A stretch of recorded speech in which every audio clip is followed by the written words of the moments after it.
3 years of marriage, dozens of tests, and every single one of the finest doctors in this state said the same thing: the woman is a dead womb. Preston Halloran's voice carried across the ballroom of the most expensive hotel in Philadelphia, and 200 guests turned to look down at the woman standing beside the stone column with a tray of champagne in her hands. Cora Bridges did not say a word. She only looked around the room. And what hurt her far more than the insult itself was that not a single person in it would meet her eyes, not even those who owed her a kindness. Someone signaled to security, and she was walked out through the loading door at the back, the one meant for garbage and deliveries, with a folder of medical records thrown down at her feet. Out in that cold service corridor, a man stood blocking the doorway. He said nothing to her at all. He said one sentence to the 2 security men, and both of them stepped back. Then he took off his coat and laid it over her shoulders, bent down to pick up the folder, and walked her back into the middle of the ballroom, where the music had just stopped, before 200 silent people. That man put his arm around her and spoke in a voice so low that no one dared breathe. This woman is carrying the heir to the most powerful family in this city. The entire room stood frozen, but the person most stunned that night was Cora herself, because until that very moment, she had not known she was pregnant. If Cora's story touched you, leave a like so we know you stayed with her all the way to the end. Share it with someone who needs to hear that their worth was never up to anyone else to decide. And subscribe to the channel, so every week we have one more story to sit down and listen to together. The car pulled away from the hotel, while the guests in the lobby were still standing exactly where they had been, and the man sitting beside Cora never once turned to look back. At the wheel, a man in his 40s named Ray Dobbs drove slowly through the wet streets without asking where they were going, as if he already knew the route. Cora sat straight, both hands gripping the lapels of the coat draped over her shoulders, and she spoke first. "Let me out." The man didn't answer. "I said let me out. Anywhere you want in 3 hours, I'll let you out." "Who are you?" "August Morano." She was silent for a few seconds, and that name sat inside the car like a stone. Everyone in this city had heard the Morano name, even someone carrying trays like her, even people who had never set foot in one of their hotels. "You just lied to 200 people," she said. "I didn't lie. You don't have the right to say that. You don't know me. You don't know anything about me." "You're half right." Cora turned fully to look at him, and right then she caught the smell of rain on the fabric of the coat covering her shoulders, that damp, clean scent of a night in that season, and that low, rough voice suddenly locked into a place in her memory like a key in a lock. She didn't say it aloud. She only turned toward the window and didn't ask another question for the rest of the ride. The car didn't head toward her apartment. It stopped in front of a private clinic, hidden in a row of low buildings. The lights still on, even though it was nearly 11 at night, and the door opened before Ray could even knock. Cora stopped on the sidewalk. "I'm not going in. Once you're in, you can curse me out as much as you want. You think you can buy everything? I think you need to know. You're the one who needs to know, not me." She stood there a little longer, then went inside, not because of him, but because for 3 years no one had ever told her she was the one who needed to know. The doctor on call led her into an exam room. August stayed in the hallway, not following her, not getting up when the door closed. 15 minutes later, the door opened, and the doctor gave her a number. 8 weeks.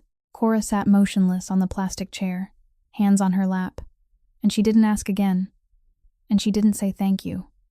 There was no child in her mind at that moment. In her mind were the past 3 years, the mornings spent lying on an exam table with both legs trembling from the cold, the papers they showed her and took back immediately, Preston's voice telling his mother in the next room that he'd done everything he could, the meals where she stared down into her bowl because she believed the fault was hers. For 3 years she had believed what people said about her own body. Tears fell from her eyes, and they were not the tears of someone who had just heard good news. They were the tears of someone who had just realized she'd been lied to for far too long. By the time they reached the parking lot, she wiped her face with the back of her hand and stepped in front of him. "How did you know? Ray's been looking for you for 8 weeks. He found the name this afternoon. You signed with the catering company under your ex-husband's last name.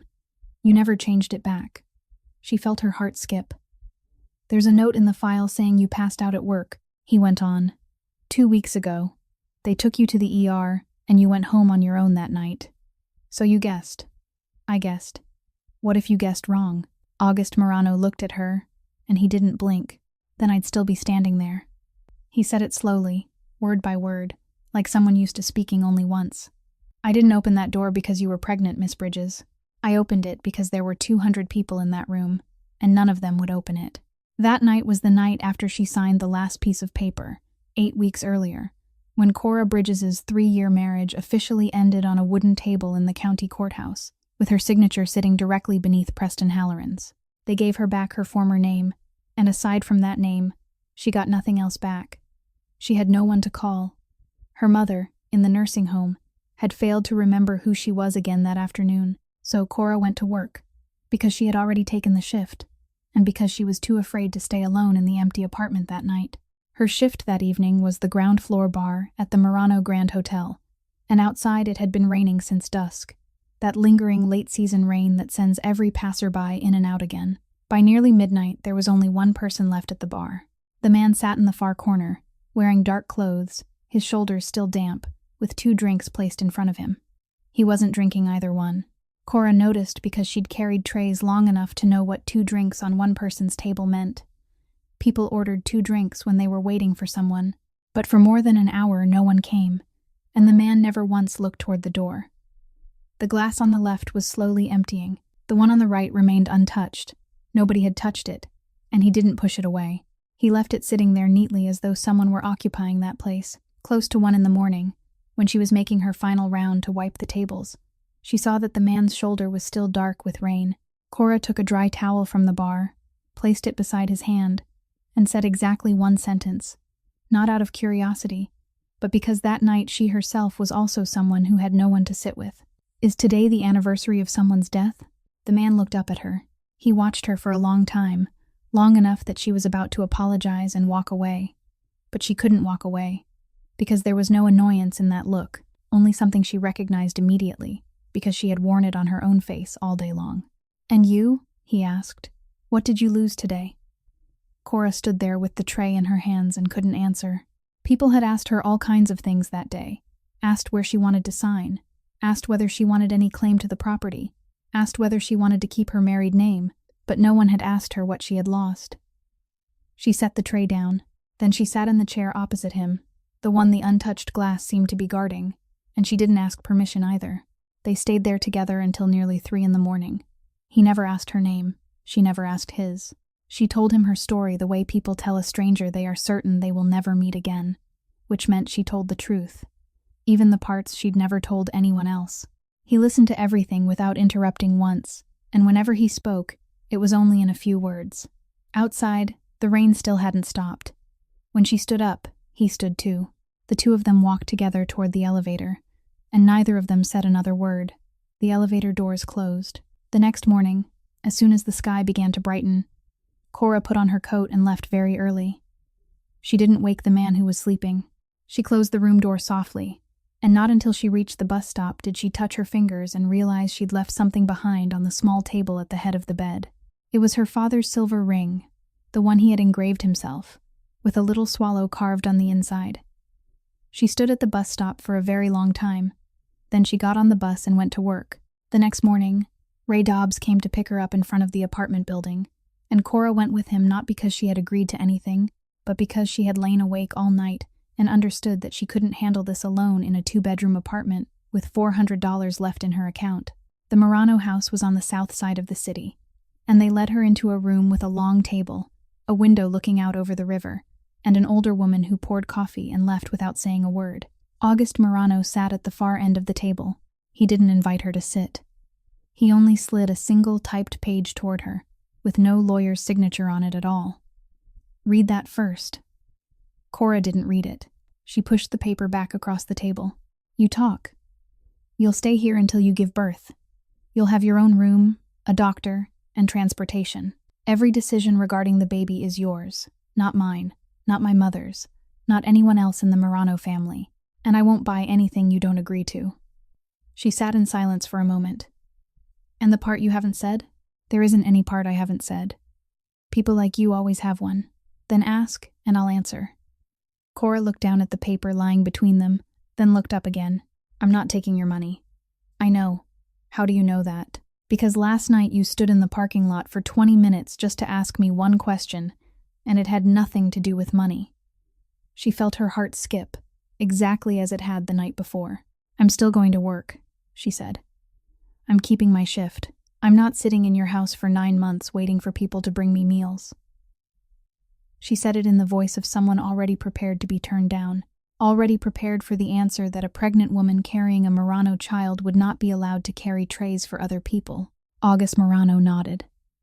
"All right." Cora stared at him. In the 3 years she had lived in the Halloran house, she'd had to argue for 2 straight months just to keep a part-time job at a flower shop, and in the end she still lost. Now she was asking for something far bigger, asking it in front of a man the whole city addressed with a different tone, and he was saying yes, as neatly as if she'd only asked the time. "You really agree? Are you asking for my permission, or telling me what's happening?" "I'm telling you. Then whether I agree or not doesn't really matter, does it?" She fell silent. Then she asked the question she'd been holding inside since the night before, the question she'd turned over and over through the entire night. "Why are you doing this?" August didn't answer right away. He set one hand on the table, and on the knuckles of his right hand there was an old callus, the kind she'd seen on her father's hands once, the callus of someone who had worked with his hands rather than with a pen. "Because I don't allow that to happen in front of me," he said. "Allow what?" "What happened last night. The whole room standing there watching, and nobody opening their mouth." That was the only time he mentioned it, and he did so in a single sentence, and left it there. Cora straightened in her chair. "What if I weren't pregnant? I'd still have opened that door." She looked at him for a long time, searching that face for a crack, for a blink, for some sign of a man calculating his next move. She found none, and that frightened her more than if she had found one. "All right," Cora said. "I'll stay. But I have one condition too." "Say it." "You don't touch Preston Halloran." For the first time that morning, something changed in August Murano's eyes, very quickly, then vanished. "You know what he just did to you. I know better than you do." "Then why?" Cora placed both hands on the table, hands roughened by carrying trays and by more than a decade spent in her father's workshop. "Because if you touch him," she said, "then in the end people will say a powerful man took revenge for me. All my life people have told stories about me like that. Mr. Bridges' daughter, Halloran's wife, the catering waitress. Never once, Cora." She pushed the paper back toward him. "That man is my business. If you want to help, then don't do it for me." Every Thursday, Cora went to the nursing home on the west side of the city, and this week she arrived earlier than usual because she had promised herself that whatever happened, she was not missing a single visit. Ruth Bridges sat in the chair by the window as she always did, her hands resting on her knees, and when Cora walked in, she turned and looked at her daughter with the eyes of someone trying to remember a familiar name. "It's me, Mom. It's Cora." "Yes." Ruth nodded, and a moment later she said, "Where's Malcolm, sweetheart? Is he out making deliveries? He always goes off without saying a word to me." Cora sat down, took her mother's hand, and said what she had been saying for 6 years, that Dad would be back, that Mom should rest for now. She no longer corrected her. In the beginning she had corrected her, had tried to remind her, and every time Ruth had cried as if she were hearing the news for the first time all over again, so Cora had stopped. She talked to her mother about nothing in particular, about the bus ride, about the weather, and she did not mention what had happened at the hotel that night, nor did she mention the baby. Ruth listened for a while, then looked out the window. And then, suddenly, in a voice completely different from the one Cora usually heard, clear and coherent, the voice that came only a few times a year, she said, "Someone came before the fire." Cora looked up. "Your father opened the door for them." She sat absolutely still, hardly daring to breathe. The hand in hers didn't tremble. "What do you mean?" Cora asked, and she heard her own voice break in the middle of the sentence. "Say it again." "Who came, Mom? Did you see them?" Ruth turned back to look at her daughter. Her eyes had changed. "Have you eaten?" she asked. "Mom, you're too thin. Have you eaten? I saved you some food in the kitchen." Cora stayed there another 20 minutes.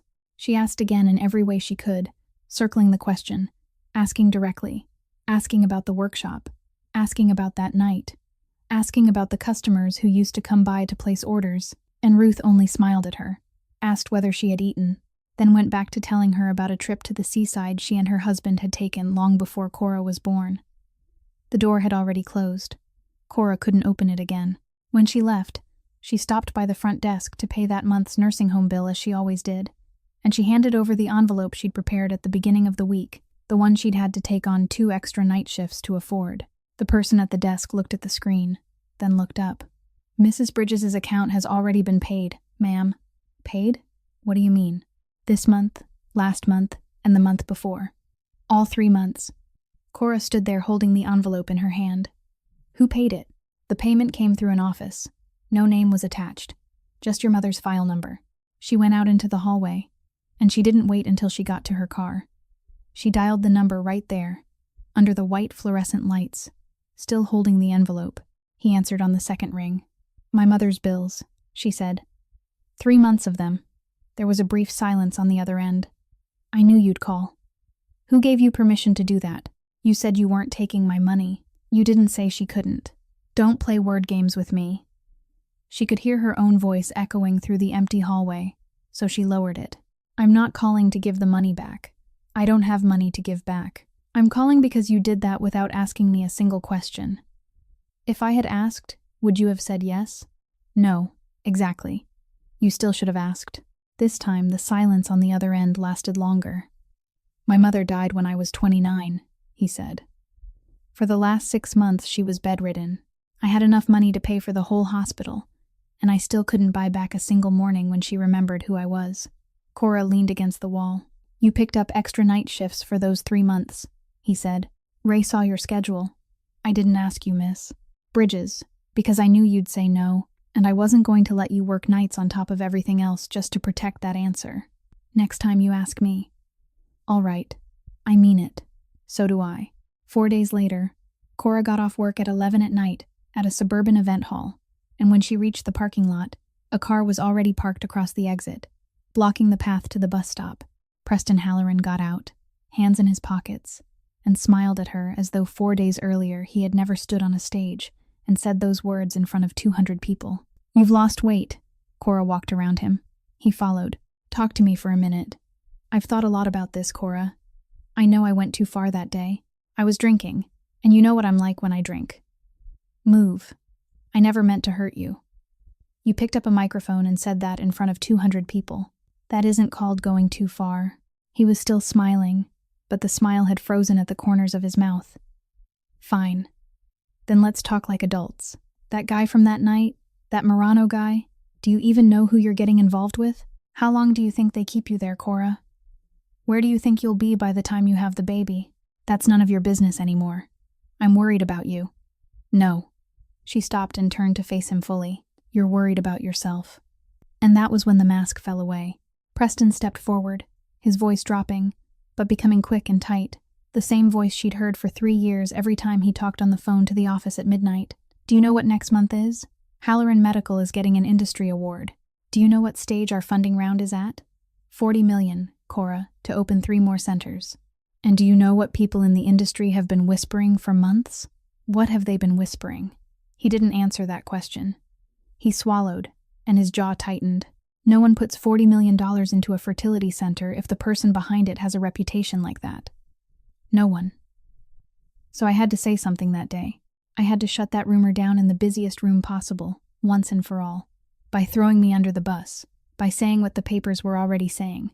Cora looked at him, and for one moment, she saw all 3 years of her life laid out before her so clearly that she almost laughed.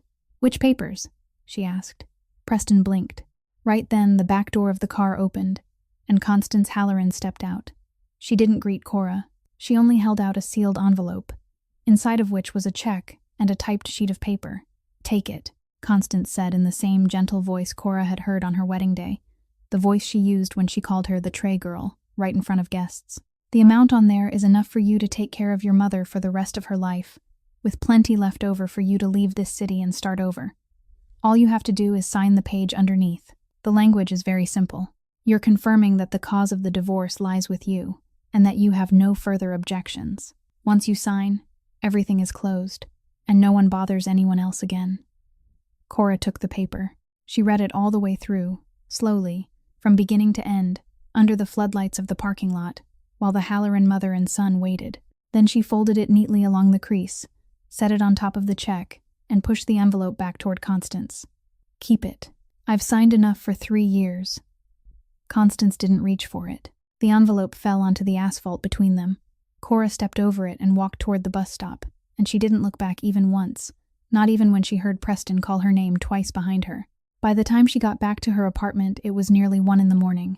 She didn't change clothes. She sat on the edge of the bed, opened her laptop, and stared at the white glow of the screen in the dark for a long time. All evening, there was only one sentence left in her head, and it wasn't anything Constance had said, and it wasn't the amount on the check. It was Preston's sentence. The papers already say as much. Cora rested her hand on the keyboard and typed in the name of the clinic she had been going to every week 3 years earlier. At 8 o'clock the next morning, Cora sat on the edge of the bed with a cup of cold tea on the table and made the first call. She gave her full name, her date of birth, and the file number she still remembered, because for 3 years she had repeated it at the front desk no fewer than 40 times. The person on the other end told her to hold. 3 minutes later, another voice came on, the voice of the records coordinator, and that person said very politely that the files of a patient who had completed treatment were stored under a separate procedure, that she should submit the request in writing, and that the legal department would review it within 30 working days. 30 working days. Yes, ma'am. 3 years ago I was there every week, and I never had to wait more than 15 minutes. I'm very sorry, ma'am. Cora made the second call at 10, the third in the early afternoon, and by the fourth, they no longer transferred her at all. She sat very still for a long time after hanging up. Then she did what she should have done from the beginning. She stood up, pulled the cardboard box of old papers out of the closet, and sat cross-legged on the floor, sifting through every sheet one by one. Bills, appointment slips, insurance payment receipts, little scraps of paper she had kept only because of the habit of someone who grew up in a workshop, where her father taught her that if there was paper, you never threw it away. Close to midnight she found it. A receipt no bigger than her hand, faintly printed, listing transport and sample analysis fees. And in the upper corner the name of a facility she had never heard of, a laboratory across the river, outside the Halloran system. Cora sat on the floor with the receipt in her hand until her fingers went numb. Then she remembered. 3 years earlier there had been one day when they told her the sample would be sent out for advanced analysis, and she had signed a consent form, and she had signed without reading, the way she had signed everything during those 3 years. The next morning she asked to switch shifts.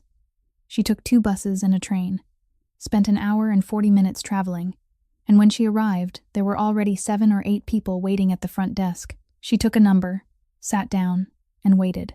When it was her turn, she handed over her ID, handed over the receipt, and clearly stated that she was requesting the results of her own test as the patient. The woman behind the desk looked at the receipt, typed into the computer, then looked up. The sample was sent by Halloran Medical, but the sample was mine. Yes, you're entitled to request your own results. Fill this out, sign in 3 places, and pay the fee. Cora filled out the form. Her handwriting shook on the first line and then steadied. She paid $45, the cost of 1 shift, and was given a small appointment slip. 3 working days, ma'am. Those 3 days were longer than the last 3 years.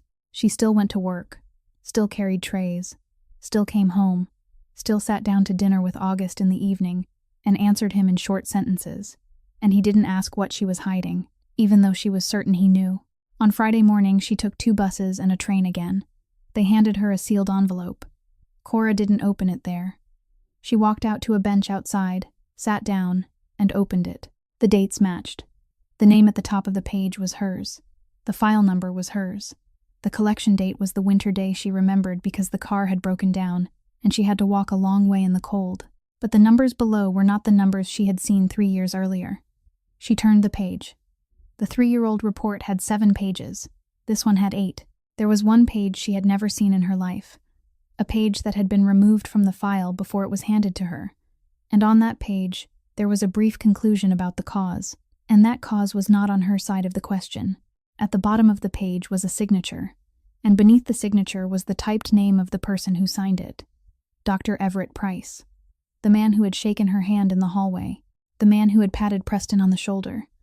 The man who had sat at the Halloran house for Thanksgiving dinner. Cora sat on that bench for a very long time, and she didn't cry. She took out her phone, photographed every page one by one, including the page with the signature, checked to make sure the images were clear, then slipped the envelope inside her coat. On the way back, she passed a grocery store, bought a new envelope and a roll of tape. That evening, she sat down to dinner with August. He asked her how her day had been. Ordinary, Cora said. That evening, August didn't get up when she finished eating. He poured her more water, and he asked a question he'd never asked once since the day she arrived here. Are you going to ask me about that night? Cora set down her cup. I wasn't planning to. Why not? Because I'm afraid of the answer. The answer is my father's death anniversary. He said it as calmly as if he were talking about the weather, and because of that, it stayed in the room for a very long time. 23 years, he went on. He had a habit. Every time he sat down to drink, he'd order 2 glasses, one for himself, one left there. I asked who the second one was for, and he said it was for the people who couldn't come back anymore. When I was little, I thought he was joking. By the time I was 11, I understood he wasn't. Cora sat in silence. My father died on a late-season night like that. Every year since, on that day, I've ordered 2 glasses, and I never drink the second one. He looked down at the table. For more than 10 years, no one sat in that chair. If people knew who I was, they didn't sit. If they didn't know who I was, they still didn't sit, because I probably didn't look like someone easy to sit with. Cora said nothing. She remembered very clearly how she'd sat there, without asking permission, without making a fuss, simply because that night she had nowhere else to sit. And then you sat down, he said, and you asked me whose anniversary it was today. I was just asking. I know you were, but in 23 years, you were the first person to ask. He stood, went to the low cabinet in the corner of the room, opened a drawer, then came back. He didn't hand it to her. He set it on the table right in front of her and nudged it forward gently. A silver ring. You left it behind. Cora looked at it. She didn't pick it up right away. She stared at it so long that August had to ask again whether it was hers. Then she reached out, picked it up, and turned the inside of the ring toward the light. Her hand began to shake.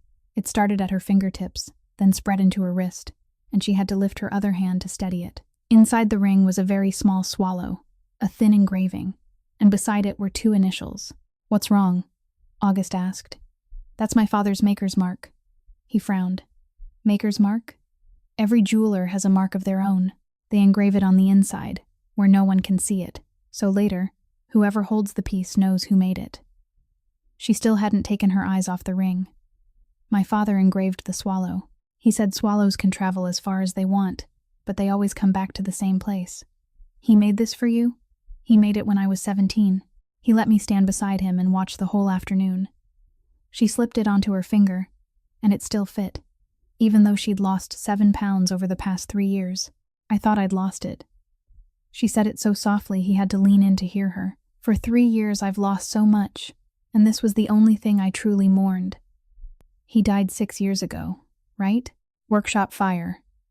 She said those 2 words and stopped, and August didn't ask anything else, because he was the kind of man who knew when to stop. He simply sat back down and said nothing more. The fact that the ring had been sitting in a drawer at his house for 8 weeks, the fact that Ray had spent that long looking for its owner, the fact that a man like him had gone to the trouble of finding a silver ring worth only a few $dozen, none of that he explained, and she didn't ask. Cora sat there turning the ring on her finger. There was nothing in her head at that moment except her father's hand holding a burin, and his voice telling her to stand back a little so the dust wouldn't get in her eyes. She had no idea that just a few weeks later, she would see that exact same swallow somewhere else, on the hand of someone else, and that this quiet evening would be the last evening she would still be able to sit in peace. Bianca Morano came one Saturday morning without notice, and she sat waiting in the living room with a pot of tea she had made herself, sitting the way a person sits when she still considers this house her own, even though she moved out long ago. Cora came downstairs, greeted her, and Bianca pointed to the chair opposite her. My son is in Baltimore for 2 days. Yes, I know. You do know. She poured tea for Cora, filling the cup right to the brim. You do know quite a lot, don't you? Cora didn't touch the tea. I'm 61 years old, Bianca said. I came into this family when I was 23, and in all those years I've seen enough kinds of women pass through that hallway out there. Some were prettier than you, some were smarter than you, some carried a last name that made this whole city stand up when it was spoken. Do you know how long they lasted here? I don't know. Not long. She set the teapot down. This house isn't a house, Miss Bridges. It's a name. That name has passed through 3 generations. And what keeps it alive isn't affection. It's blood. Knowing who belongs to whom, who stands where, and which door a person is allowed to walk through. She glanced down at Cora's belly, very briefly, then looked back up. You're a charming accident. I'm being honest with you. I don't mean that as an insult. You really are charming. But you're an accident, and accidents have to be cleared away sooner or later. Cora sat in silence for a moment. She didn't blush, didn't stand up, didn't raise her voice. She only turned the silver ring on her finger once and then said, in a normal voice as if asking the time, "You don't have to like me." Bianca looked up. "I'm not asking you to like me. I'm not asking you to accept me, or invite me to holiday dinners, or introduce me to anyone. You can think of me as temporary if you want. I can live with that. I lived 3 years in another house like that." She placed both hands on her thighs. "You only need to never tell that child it's an accident." Bianca Morano didn't answer. She picked up her cup of tea, then set it back down without drinking, and she stared out the window for a long time, the way someone looks when she has just been struck exactly where she'd kept herself covered for a very long time. By the time she stood to leave, she still didn't say another word, but at the door she paused for a beat, without turning around, and then went out. On Monday afternoon, Cora got her shift back. She arrived 15 minutes early out of habit, changed into her uniform, tied her hair back, and when she walked into the prep kitchen, the whole room went silent for 1 second before the noise started up again. Jolene Parr pulled her into a corner while they were stacking glasses on a tray. "You still had the nerve to show up?" "Why wouldn't I? Everybody in this business is talking about you, Cora. Over at the downtown hall, they say you made the whole thing up to climb higher. Over with the wedding team, they say you were already pregnant and just went looking for someone to blame it on. One girl even said the whole thing that day was staged, that both sides had planned it in advance." Cora stacked the glasses, counted out 24 of them, then lifted the tray. "You didn't say anything? Who would I say it to? You can say it to me."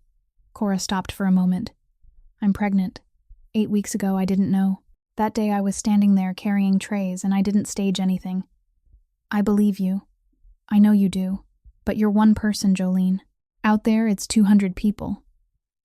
She carried the tray out to the hall. That night she stood for the full 6 hours, made 9 complete rounds, collected 32 dirty glasses and 4 broken plates, and signed the shift log exactly as she always did. 2 guests looked at her longer than usual and leaned together to whisper something. Cora poured them their drinks, nodded, and moved on.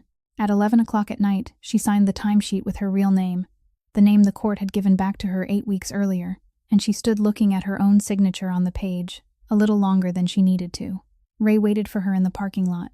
She got into the car, took off her shoes, and dozed off for most of the ride home. In her coat pocket, the sealed envelope was still there, taped shut, untouched, and no one had seen it.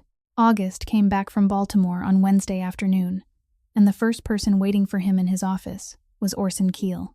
The man had sat in that chair for 15 years, had sat there since the days when August had not even been allowed to attend meetings yet, and he still kept the habit of pouring himself a glass of water without waiting for anyone to offer. "You came back at the right time," Keel said. "What's going on?" "The thing the whole city is talking about, and you aren't."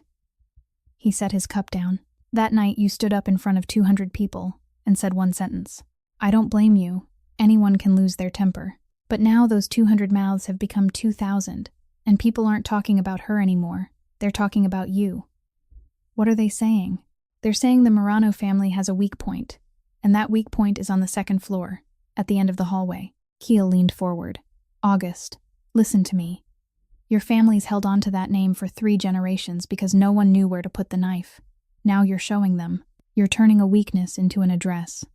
August sat in silence. He didn't slam the table, didn't argue back, didn't say a single word. "Cut it off," Keel said, lowering his voice into that of an uncle. "Not by throwing her out. Buy a house in another state. Give her a settlement. Make sure she's properly looked after. You'll still have the baby. You'll still save face, and no one will have a place to stick the knife in you anymore. I can handle this for you in 2 weeks." The silence stretched long enough for Keel to think he'd won.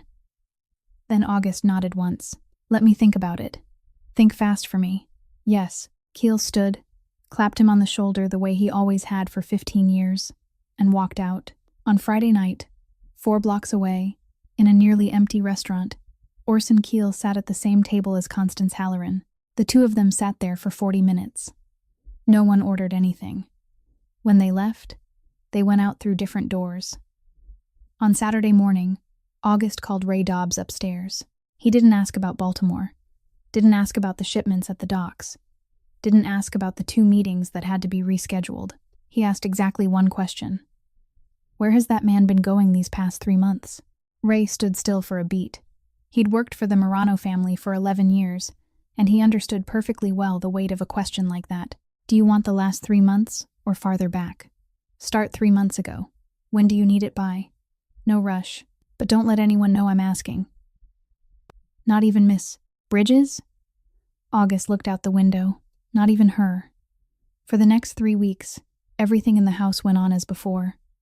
August still ate dinner with her, still asked how her day had been, still didn't ask what she was hiding. He still met with Keel once a week, still called him uncle, still showed him the books like he always had.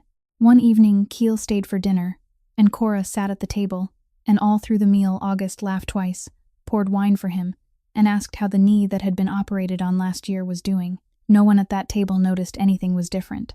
But that night, when Ray drove her home from a late shift, Cora sat in the back seat and asked him a question she'd been holding for a whole week. Ray. Yes, ma'am. Is he angry with me about something? Cussing at you, is he? He's been quiet lately. Ray didn't answer right away. He put on his turn signal, turned onto the road along the river, and only then spoke. You've been here 3 months, so I'm going to tell you something now, so you won't be caught off guard later. What is it? When he gets angry, you're still able to breathe. He looked at her in the rearview mirror. When he goes quiet, you'd better sit down. Cora looked out through the window. Is he quiet now? For 3 weeks. Because of me? No.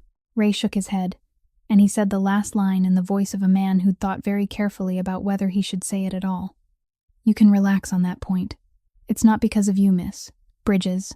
On the last Sunday of the month, the Marano house had the dinner it held every year, and this time Bianca sat at the far end of the table, while Cora was placed beside August, with Orson Keel exactly 1 seat away. The meal unfolded normally. People talked about steel prices, about a contract at the docks, about Keel's knee finally improving since autumn. Cora ate very little, answered when spoken to, and kept both hands under the table for most of the evening. By the time the main course was served, Keel reached for the wine pitcher, and the light from the ceiling fell across his hand. On the ring finger was a thick gold band, plain-faced, the kind of man's ring people usually had made to order. At the edge of the band, where the face met the body, there was a very fine line around it. Cora saw it, and set down her fork. That line was not decorative. It was the kind of rounded edge her father had made all his life. The kind he had sat and taught her for 3 full afternoons before ever letting her try it herself. The kind only one man in the whole city made that way. She sat still for 4 minutes. She could hear her heart beating in her ears. Then she lifted her hand for the water glass, took a sip, and smiled. Uncle Keel, she said. He turned toward her. I'm sorry. I've been staring at that ring since earlier. It's beautiful. This? Keel held up his hand, looking pleased. It's an old piece, sweetheart. Would you let me look at it for a second? My father used to do this kind of work. I know my way around it, and I can't help noticing fine work when I see it. The whole table laughed. Bianca said something about a jeweler's daughter, looking at gold the way other people look at an old friend. Keel took the ring off and handed it to her, adding that he'd bought it years ago from a dealer up north and couldn't remember the year. Cora held it between 2 fingers. She turned it outward, praised the face, praised the weight, said a few things about the age of the gold. Then she tilted it toward the light, just the way she had done thousands of times in her father's workshop since she was 10 years old. Inside the ring was a very small swallow. Beside it were 2 initials. Beneath that was a line of numbers. Cora read the line once, then a second time, and she had it memorized in the space of 1 breath, because her father had taught her how to remember serial numbers back when she was too short to see over the workbench. Something inside her dropped very, very deep, falling and falling, without ever finding the bottom. She set the ring down on the tablecloth and slid it back toward him, smiling. That's a fine piece, Uncle. Whoever made it had skill. Did he? Yes. Thank you for letting me look. Keel put the ring back on his finger, and the conversation at the table moved on to something else. Cora sat through the rest of the meal. She managed a few more bites, laughed twice more, and when Bianca asked how the pregnancy checkup had gone that week, she answered clearly, not a word out of place. The next morning, she told Ray she needed to go back to the old apartment to get some cold weather things. Ray drove her there and was about to come upstairs, but she told him to wait by the car. She opened the door, and she didn't take any coats. She dragged a chair over, climbed up, and pulled a cardboard box down from the top of the closet, a box she'd never opened in 6 years because she had been afraid to. Inside were her father's tools, a magnifying glass, several worn engraving points, and at the very bottom, a thick, hardbound notebook with yellowed page edges. Her father had recorded everything in it. Every lot, every delivery date, every customer, every serial number, written in neat, slanted lines with no corrections. Cora sat down on the floor and flipped through it from the last page backward. She looked for the number she'd read at the dinner table the day before. She found it near the end. It was listed in the final lot the Bridges workshop had ever produced. And beside that line was the date the order had been received. 3 days before the night everything ended. The customer name column was blank. Cora turned one more page, the notebook's final page, and there her father had written half a line before stopping, the pen stroke trailing beyond the margin, as though he'd been in the middle of writing when someone knocked at the door. The notebook had barely sat untouched in the drawer of her apartment for 3 days before everything came apart. On Thursday morning, a local tabloid splashed a night photograph across its front page, grainy under the floodlights, but the faces were clear. In the picture, Cora Bridges was standing face to face with Preston Halloran in an empty parking lot, her head tilted slightly toward him, while he was saying something very close to her. Under the photo was a transcript posted as an audio link, 22 seconds long. In that clip, people could clearly hear Preston's voice saying, "I'm worried about you." Then Cora's saying, "That's none of your business anymore." Then silence, then her voice again saying exactly 3 words, "I know for sure." In reality, those 3 words belonged to a different sentence, nearly a minute earlier. But in the recording, they came right after his question about the baby. By noon, the article had spread across every news site in the state. By evening, the Marano house had called a meeting. Bianca arrived first, placed the newspaper on the table face down, as if even touching it made her hands dirty. "I told you so." She didn't look at Cora. She was speaking to her son. "I sat here and I told you. August. Did you listen to the recording?" "I heard it. The whole city heard it." "I'm asking whether you listened." "I heard it. I said I did." She turned to Cora, and this time her voice was no longer gentle. "Where did he come from?" "He cornered me at work." "Did you call anyone? Did you say a single word to the boy?" Cora said nothing. She hadn't spoken. That night she had gone home, opened her laptop, and kept the whole thing to herself. "There," Bianca said. Orson Keel, who had been sitting at the far end of the table from the beginning, finally spoke, using the calmest voice in the room, the voice of a man trying to smooth things over. "Bianca, calm down. Miss Bridges is the one who was harmed here, not the one enjoying herself." He turned the cup in his hand. "But to be fair, this isn't just a private family matter anymore. It's been printed, it's online, and what people are asking now isn't what she was doing in a parking lot." He looked up at August. "What people are asking is whose child she's carrying." No one said anything. "There's a very clean solution," Keel continued. "Do a test and settle it. Medical science can do it now while the baby's still in the womb, safe and painless. You'll have the answer in a week. Once you do, you put it out there. The whole city goes silent, and Miss Bridges herself will feel better." He turned to her and smiled kindly. "Right, sweetheart? If you've got nothing to hide, what are you afraid of?" Cora didn't answer him. She lifted her head and looked around that table once. She looked at Bianca Marano, who had turned her face away. She looked at Orson Keel, who was nodding along with his own suggestion. She looked at the 2 other men seated at the end of the table, the ones she'd been eating dinner with for 3 months, and both of them were staring down at the wooden tabletop. Then she looked at August Marano. He sat still. He didn't nod at Keel. He didn't say no either. He said nothing at all. And Cora sat there, in the middle of a room full of people, in the house where she had spent the last 3 months learning the layout, and she realized that for the second time in her life, not one person in the room was willing to speak up for her. The meeting ended at 7 o'clock that evening, and Cora waited until the last person had left the house before going up to the study. August was standing with his back to the door, one hand braced on the desk, the newspaper his mother had left behind lying in front of him. He didn't turn when he heard her come in. "Do you want me to take a test?" "I haven't said that." "You haven't said no either." He turned around. He looked at her, and he was silent, in exactly the same kind of silence Ray had warned her about 3 weeks earlier, the kind of silence she'd thought she understood. "I sat at that table for 2 hours, Cora said. Mr. Keel finished speaking. Your mother finished speaking. The other 2 men lowered their heads, and you sat there in silence. I know. You only had to say one thing. One thing, August. All you had to say was that no test was necessary, and that entire room would have gone quiet. You have that power. Everyone in this city knows you have that power." "I do." "Then why didn't you say it?" August didn't answer. He could have. He could have said that for the past 3 weeks he hadn't been sleeping, that Ray was tracing every step of a man he'd called uncle for 15 years, that if he spoke up for her in front of that man, everything he was following would break apart tonight. He could have said all of it. He didn't. "Sit down first," he said. "No." Cora stood in the middle of the room, her hands at her sides.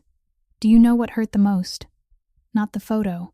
Not Mr. Keel. What hurt the most was that I sat there and waited. I waited for you, August.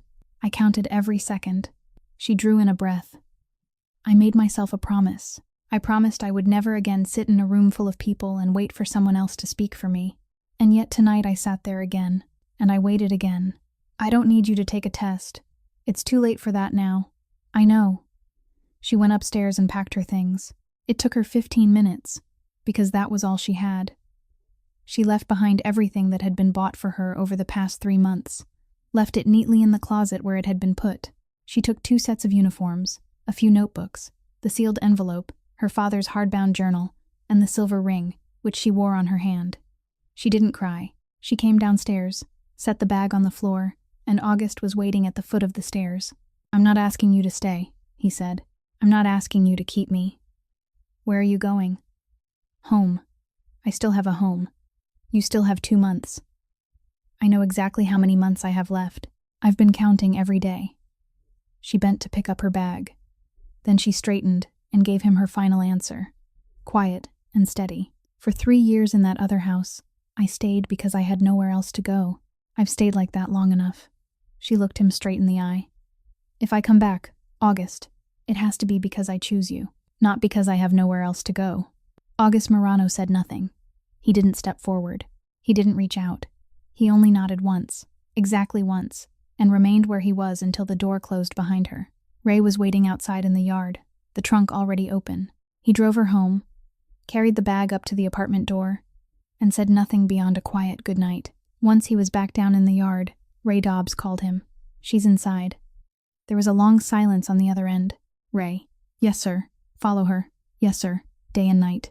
"Work, bus, nursing home, market, everywhere." "Yes, sir." And Ray. "Yes, sir."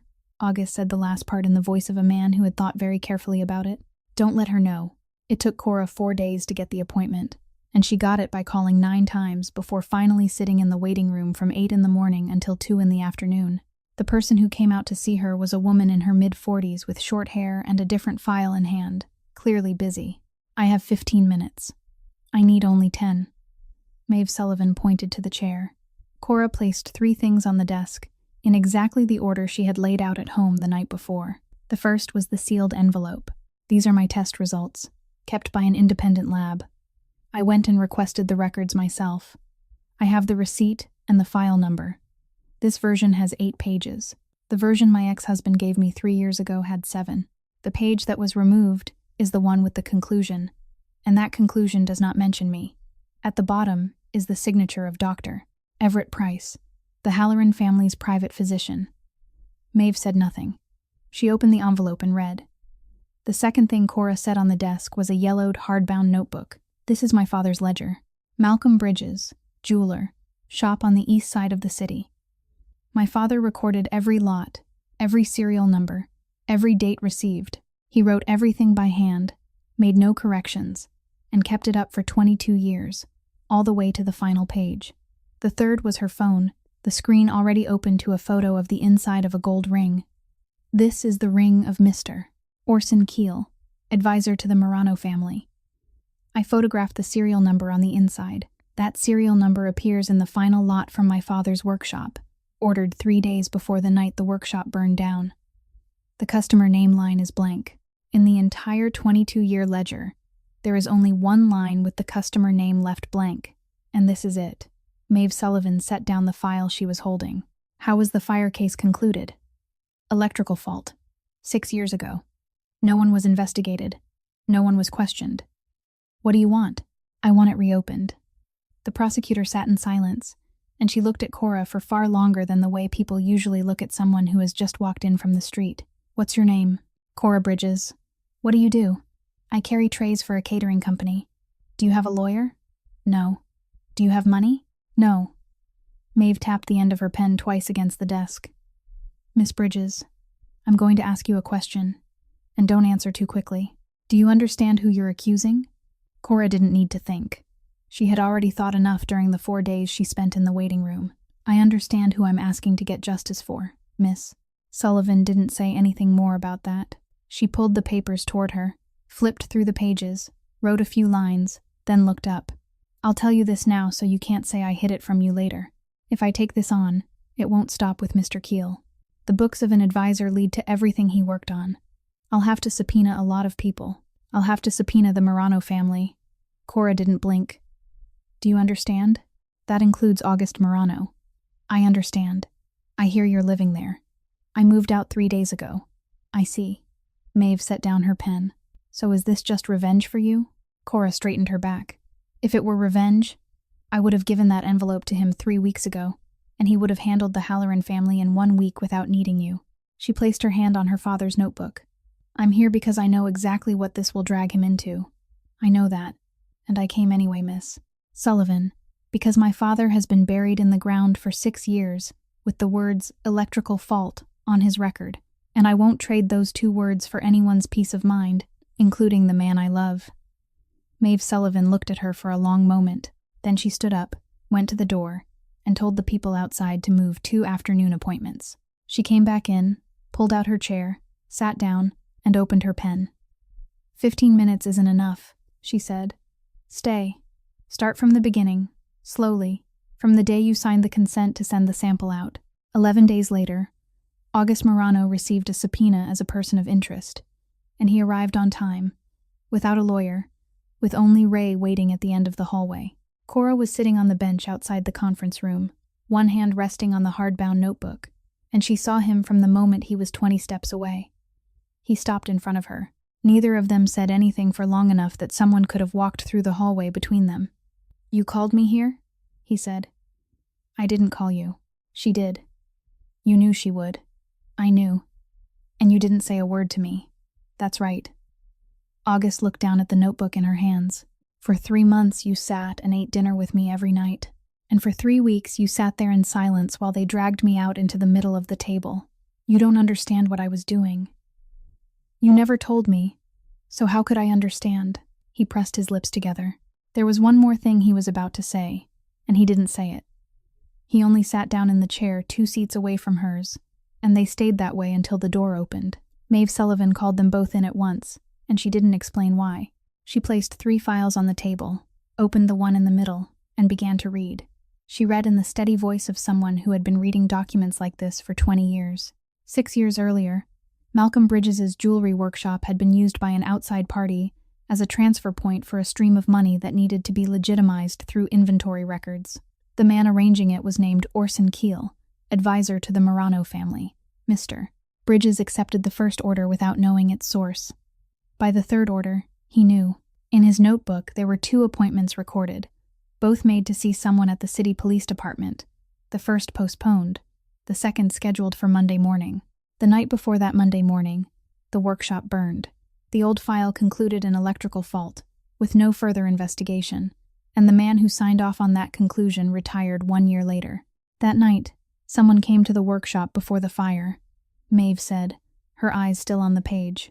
We have testimony from a night guard in the building across the way, taken 6 years ago, and it was never included in the main file.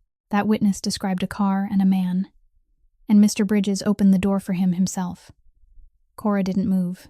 She had heard that sentence once before, from her mother's mouth, on a morning when her mother had been lucid for exactly 10 seconds. "There's more," Maeve said, and she turned to the third file. "This part is new, from the past 3 months." She kept reading.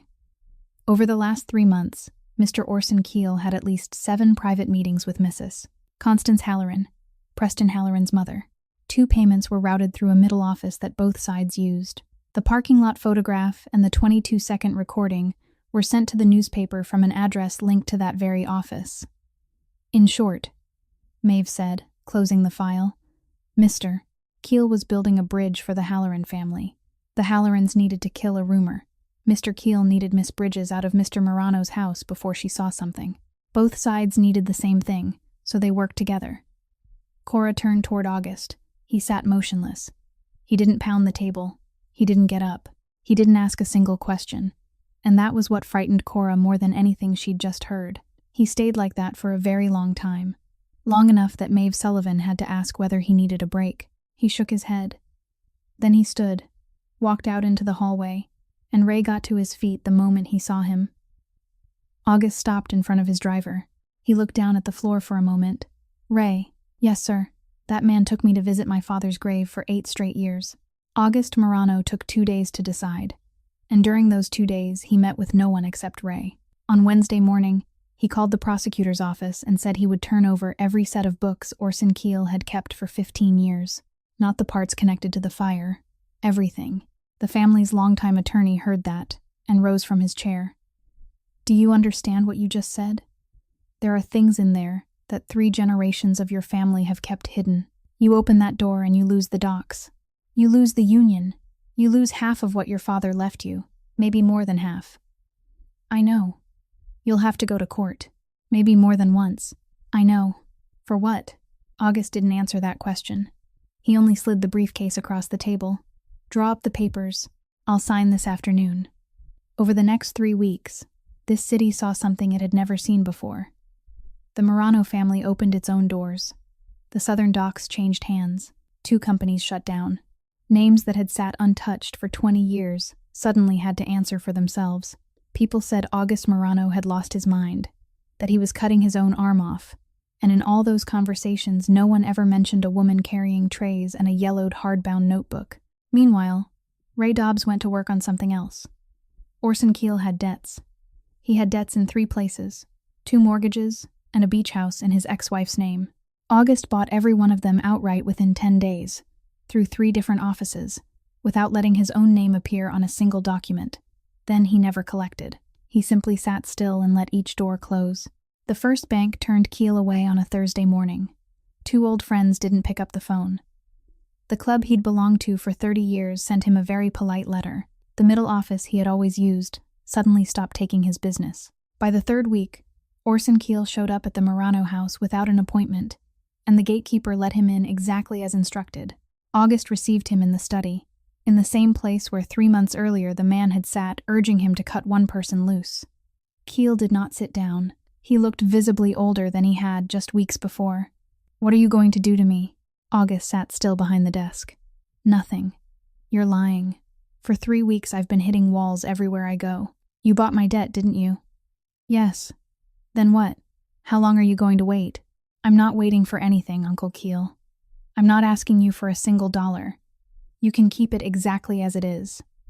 Keel stood motionless in the middle of the room. "Then what do you want?" August looked up at him, and he spoke in the slow voice of someone who only says things once. "Last week I stopped by the old clubhouse. People were talking, and someone mentioned your name." He paused. "You know what tone they used when they said it?" Keel didn't answer. "I left you alive long enough to hear people say your name that way." He stood there a little longer.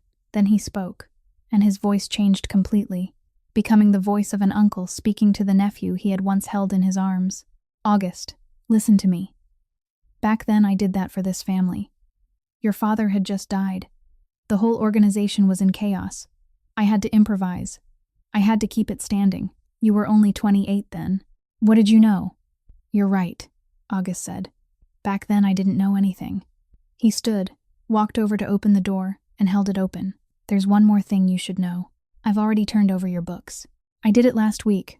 Not part of them, Uncle. All of them.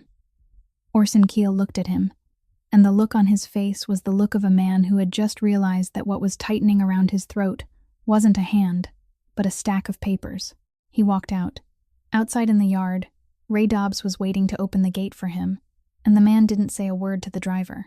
This year's State Medical Association Awards ceremony was held in that same hotel ballroom, with the same 200 guests, the same round tables draped in white cloth arranged in 3 rows facing the podium. Cora Bridges walked in at 8:15, after Preston Halloran had been on stage for 3 minutes and was in the middle of thanking the board. She came through the front door.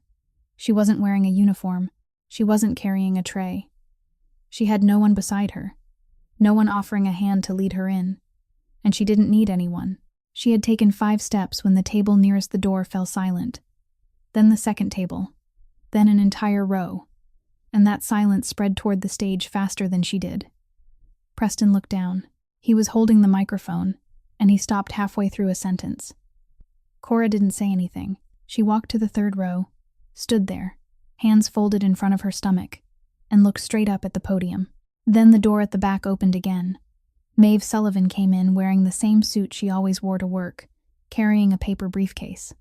2 people from the prosecutor's office were behind her, and bringing up the rear, head bowed, was a man nearly everyone in the room recognized, because he had been present at almost every Halloran family event for the past 7 years. Dr. Everett Price. Somewhere a chair scraped backward. At the table of honor, Constance Halloran sprang to her feet. "This is a private ceremony. Who let you in?" "The organizers, ma'am," Maeve said, not looking at her. "I gave notice this afternoon." She walked toward the podium, and the master of ceremonies stepped aside.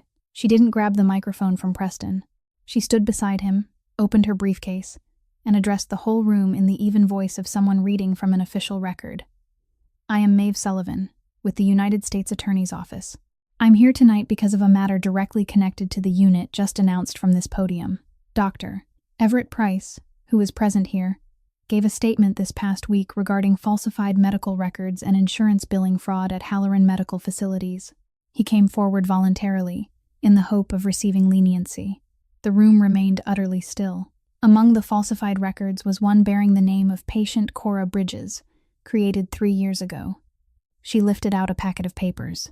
The original, held by the independent laboratory, contains 8 pages. The version given to the patient contained 7. The page that was removed is the conclusion page. "I will read that conclusion verbatim." And she did. She read slowly, clearly, 1 word at a time. And what she read was a medical conclusion stating that the cause of a couple's inability to conceive lay with the husband and not with the wife, that this conclusion had been prepared 3 years earlier, signed, filed, and removed from the packet before it was handed to the patient. She folded the paper shut. "The signature on this page belongs to Dr. Everett Price. The person who requested that the page be removed, according to his statement, was Mr. Preston Halloran." Preston was still on the podium, microphone in hand, and he couldn't speak. He opened his mouth twice. "There's one more point in the statement," Maeve said, "and I have to raise it because it concerns the insurance records of this very facility." She turned to the man standing, with his head bowed at the foot of the stage. "Dr. Price, please confirm." Everett Price looked up. He didn't look at Preston. He looked toward the table of honor, where Margot Winslow was seated, one hand on her stomach, her face white as paper. "The baby," he said, and his voice broke on the second word. "The baby isn't his." That ballroom, nearly 7 months earlier, had once seen 200 people turn in the same direction and fall silent together.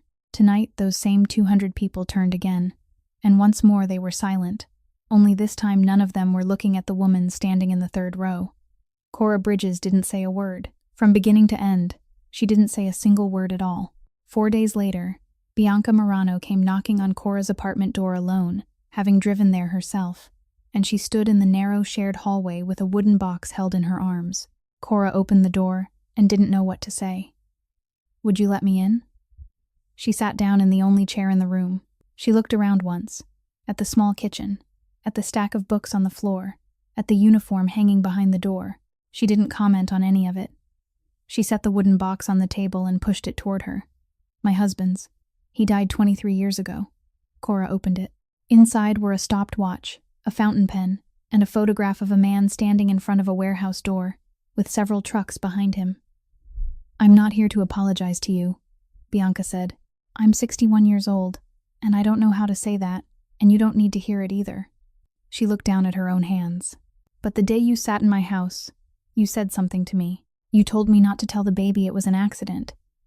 She looked up. "The night my husband died, I was 6 months pregnant with August. There was someone in the house who told me the boy was born at the wrong time. I've remembered that sentence for 40 years. Cora said nothing. "So don't worry," Bianca said. "The child will carry the Murano name, and I'll teach her who her father is. And she'll know who her grandfather is, too. She'll know what he did for a living, and she'll know how wrong people were about him for 6 years." When she stood to leave, she paused at the door. "Keep the box. He worked with his hands, too, just like your father." That Thursday morning, Cora went to the nursing home as she did every week. The weather had cleared, and they'd rolled Ruth Bridges' chair out onto the front porch. Cora sat down beside her, and Ruth turned toward her. "Cora." She looked up sharply. "You've gotten thin lately," Ruth said. "Mom, I haven't said anything wrong. You are thin." Cora took her mother's hand, and she didn't dare speak too loudly, as though speaking too loudly would break that morning apart. "Mom, I'm telling you something." "Yes. Dad's workshop. They put electrical fault in the file, remember?" Ruth nodded. "It wasn't an electrical fault, Mom. They've reopened it. They rewrote it." She could hear her own voice shaking. "Dad didn't do anything wrong. He was going to report it, Mom. I found his notebook." Ruth looked at her daughter for a long time. She didn't ask who did it, didn't ask why, didn't ask what happened now. She only squeezed Cora's hand once and said, "Your father kept careful records." Then she turned to look out at the yard in front of them. "He always wrote things down while I was telling him to go to bed." The two of them sat there until nearly noon. By the time Cora stood to leave, Ruth had asked her again whether she'd eaten, and Cora answered that she had. When she reached the gate, she saw a car parked across the street, and August was leaning against the driver's door, empty-handed, no flowers, no gift. "Ray told you?" she asked. "Ray didn't tell me anything. Ray keeps his mouth shut better than anyone I know." "Then how did you know I was here today?" "You're here every Thursday." She stopped on the sidewalk, a short distance from him. "You weren't going to ask me whether I was coming back?" "I was waiting for you to say it." Cora looked at him. 7 months earlier, she'd stood in a parking lot at night, and a man had told her that he hadn't opened that door because she was pregnant. She had put that sentence away and kept it for 7 months. "I'm coming back," she said. "But listen carefully first." "I'm listening." "For 3 years in that other house, I stayed because I had nowhere else to go. Then for 3 months in your house, I stayed because I had nowhere else to go. Twice now, August." She placed her hand on the hood of the car. "This time is different. I have a home. I have a job. I have my own name. I can come back without needing anyone." She opened the car door and got in. "I'm coming back because I choose to, not because I have nowhere else to go." 3 months later, on a weekend evening, Cora Bridges once again stood in the hotel's service corridor, this time handing over her final shift before maternity leave, and when she pushed open the freight basement door, there was someone already waiting outside. August Murano was standing there with his coat draped over one arm, exactly like that night, saying nothing, only holding it out to her. She took it and put it on. "Have you been standing here long?" "Just a little." "Liar." "Yeah." Their daughter was born on an early spring Tuesday morning, weighing 7 pounds 2 ounces, crying so loudly that the whole floor could hear her. They brought the baby out, and one of their relatives blurted out, "What about the heir then?" asking it in that half-joking, half-serious way families like theirs often did. August Murano was bent over looking at the baby, and he didn't look up. "An heir doesn't have to be a son," he said. Then he said nothing else, and no one ever asked that question a second time, that day or in all the years that followed. That spring, Murano Group announced an apprenticeship fund for the city's craftsmen, offering scholarships to young people who wanted to learn jewelry making, woodworking, blacksmithing, the kinds of trades people still said were on the verge of disappearing. The fund was named after Malcolm Bridges. The founding papers included a copy of the last page of a yellowed notebook, the handwriting slanted and even ending halfway through a line. In the evenings, once the house had gone quiet, Cora would often sit beside the crib by the window, Their daughter slept with her small hands loosely curled. On the mattress, right beside that tiny hand, there was a silver ring, and inside the ring was a very small engraved swallow. Cora Bridges' story leaves us with three things. A person's worth is not measured by how useful they are in someone else's eyes, and no one has the right to put a price on our lives with a paper they themselves have altered. The person who pushes us out the door is sometimes the very person who leads us to where we truly belong. So on the darkest days, please do not be too quick to believe that every door has been closed to you. And on the day an entire room lowers its head, remember that silence is also a choice, because sometimes all it takes is one person brave enough to speak for an entire life to turn out differently for someone else. If Cora's story touched your heart, please leave a like and share this video with the people you love, because maybe among them is someone who needs to hear that their worth has never depended on the judgment of others. Don't forget to subscribe to our channel so that every day there will be another heartwarming story for us to listen to together. How did tonight's story make you feel? And if you were Cora, would you have had the courage to walk back into that room once more? Please leave a few words in the comments, because we truly want to hear the feelings that come from deep within your heart. We wish all of you watching this video lasting health, a joyful life, and peace each day, together with the people you love. Goodbye for now, and we'll see you again in the next video.